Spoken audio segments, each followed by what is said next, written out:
Bro, your response to this non-soundbite, and then what does this mean long term? That was the question was, what does this mean long term before we sound get to the sound or whatever that was. He's young. He's 23. He's never been in this position before. He's always been the superstar. So I want to give him some grace, and I like him. So I'll give him some grace. And his dad may have done something he didn't, but you know what I mean? His dad is not politically correct in his answers and responses. The difference is this. His dad was a world-class Hall of Fame athlete, all right?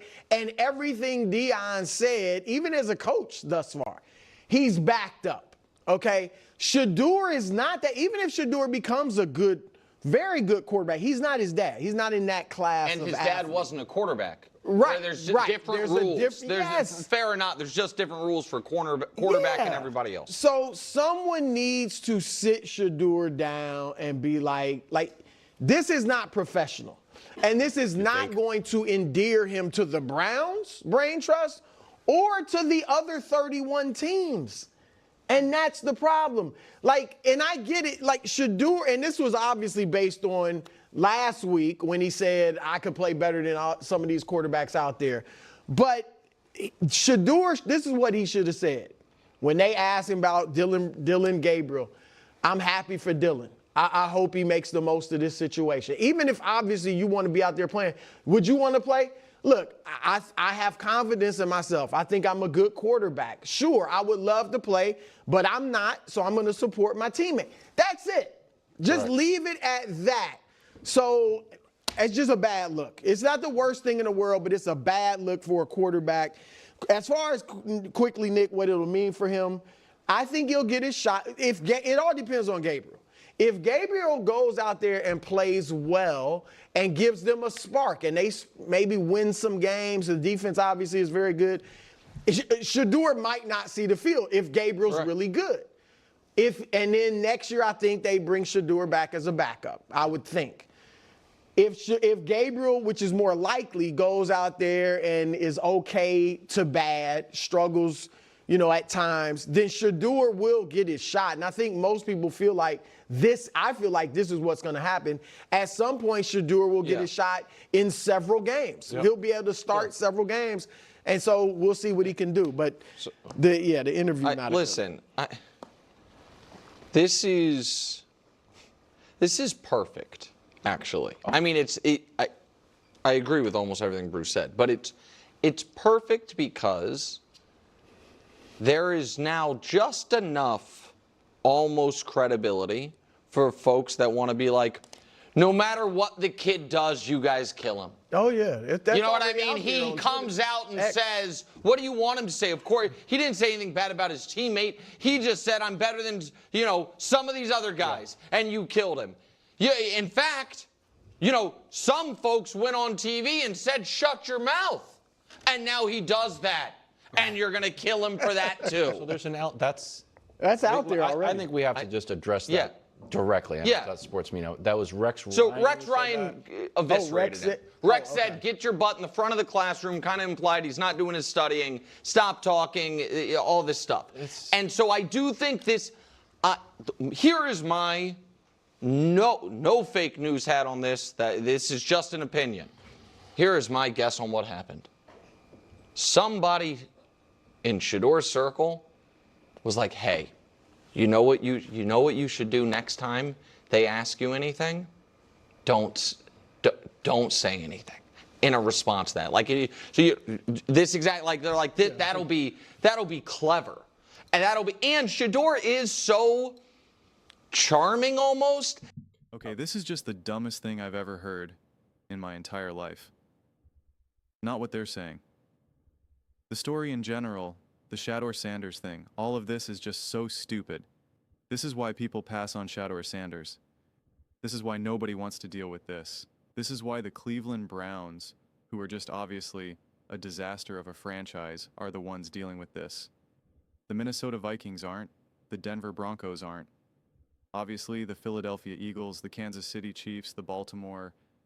I mean, like, none of these other high-level organizations, even the ones that are trying to get back to being up higher levels, like the Commanders, heck, the Cowboys, like anyone, like this is the dumbest thing ever because, like, oh, he's young, he's 23, you know how to behave as an adult, you know what's proper, you're taught it at a young age, you're taught it in elementary school, okay? Like, this is just the dumbest thing ever. It really is. And I am sympathetic to people who get a ton of success and a ton of fame at a young age. Like, I really am. Like, you are going to experience the world differently. So I do leave you know, leave plenty of room to do bizarre, crazy, weird stuff, because it's just like, man, you've never really had to live a real day in your life, you know, relative to many other people. You never truly struggled at the level of really just even a completely average Joe out there. They've just lived wildly different lives. And you know, I understand that. I really do. And I'm sympathetic to that. And so I'm sympathetic to some of this other weird stuff.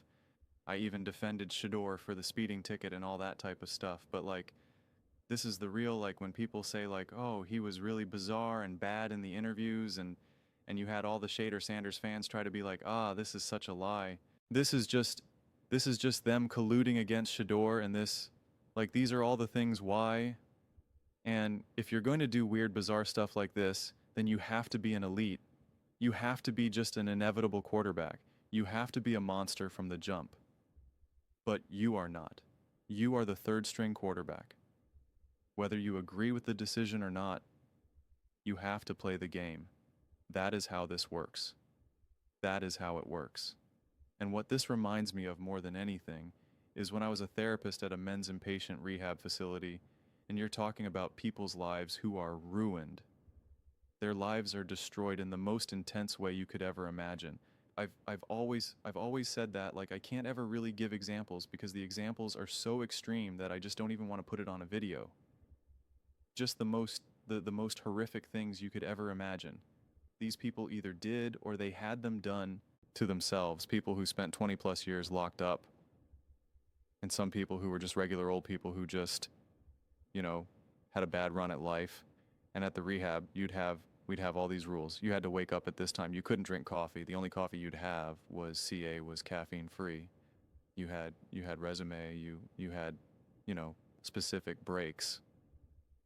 There was, you know, you could only eat at specific times. There was fruit that you could have, but like you couldn't have anything else except for fruit and water, except for when it was breakfast, lunch, and dinner, etc., etc.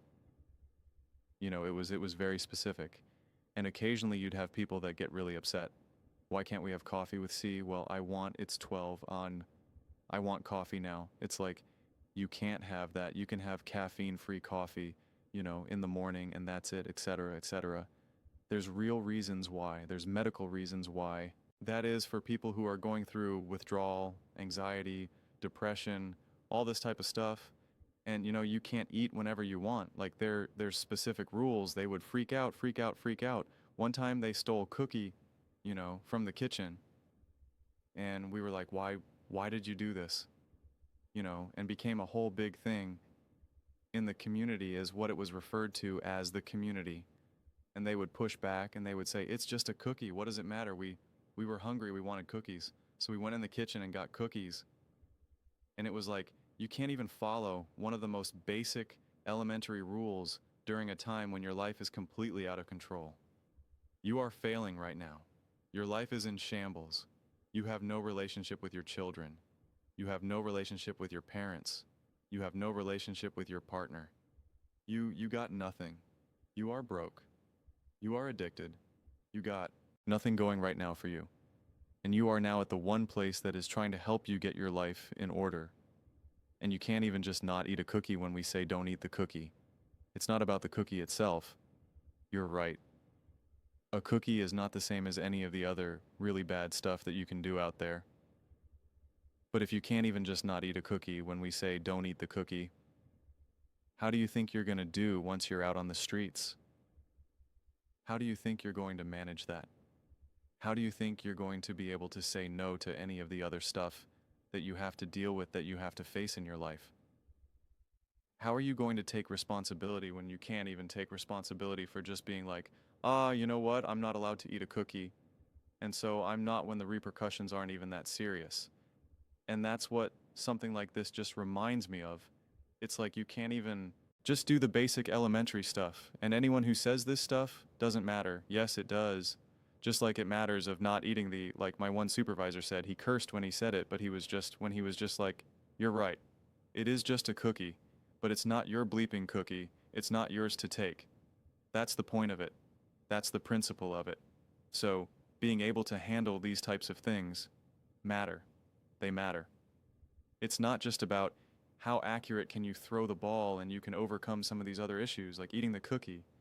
Yeah, if you are inevitable, if a celebrity goes to that rehab, yeah, it's a lot easier for them to kind of eat that cookie because it's like, yeah, I'm rich, I'm famous, I'm ridiculously good looking, I got an amazing voice, I can sing songs, rap, whatever, I'm good, I'm a model, actor, I got 100 million in the bank account. Like, yeah, we can kind of stretch the rules a little bit more. For me, that's not Shedeur Sanders right now. And you know what? Even though maybe like a Josh Allen, a Patrick Mahomes, a Jalen Hurts, you know, any of these other top quarterbacks right now that they can maybe get away with it until their talent starts to slip. Then it's like, we don't feel like dealing with this. We don't feel like dealing with this. And then they don't. We've seen that again and again and again over the years. You are trying to earn the role. It is so easy to say these things right now. A 14-year-old could say, you know what? I really want to play.